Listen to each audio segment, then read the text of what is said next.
না, আজকে আর অলরেডি আধা কাপ চা শেষ হয়ে যাওয়ার পর ভ্লগটা স্টার্ট করিনি। আজকে একদম প্রথম থেকেই ভ্লগটাকে স্টার্ট করে দিয়েছি। আর আজ আমার 30 ডেজ মিনি ভ্লগ চ্যালেঞ্জের 16তম দিন। তো সকালবেলা ঘুম থেকে উঠেই ফ্রেশ হয়ে তারপরে একটু চা খেয়ে ঘরটাকে একটু গুছিয়ে নিলাম। আর আজকে একটু ডিপলি ডাস্টিংও করছিলাম। তারপর স্নান সেরে এসে পুজোটাও দিয়ে নিলাম। আর দেখবে ডাস্টিং করলে পরে না তারপর ভালো লাগে না, মনে হয় কতক্ষণে স্নান করব।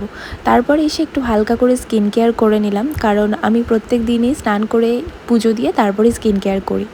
দেন বাইরের অবস্থা ঠিক এরকম, পুরো তুমুল কালো করে এসেছে। তারপর বিশাল ঝড় বৃষ্টি হয়েছিল প্রায় ঘন্টাখানেক মতো, কিন্তু আজকে ঝড়টাও প্রচণ্ডই বেশি হচ্ছিল। তার মধ্যেই আমরা লাঞ্চ সেরে নিয়েছিলাম।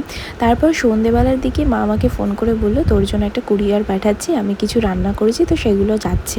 তো এই ব্যাগটাই এসছে, আমি তোমাদের একটু পরে দেখাচ্ছি, তার আগে আটাটা মেখে নিই, কারণ রাত্রিবেলা রুটি বানানো হবে। আর চলো এবার তোমাদেরকে দেখাচ্ছি। তো প্রথমেই দেখাই, এই মালপোয়াটা পাঠিয়েছিল, তার সাথে আমার ফেভারিট আর আমার শ্বশুরেরও খুব পছন্দের এই আমের আচার। এটা যে আমরা কতবার কত ডাব্বা শেষ করেছি তা বলে বোঝানোর মতো না।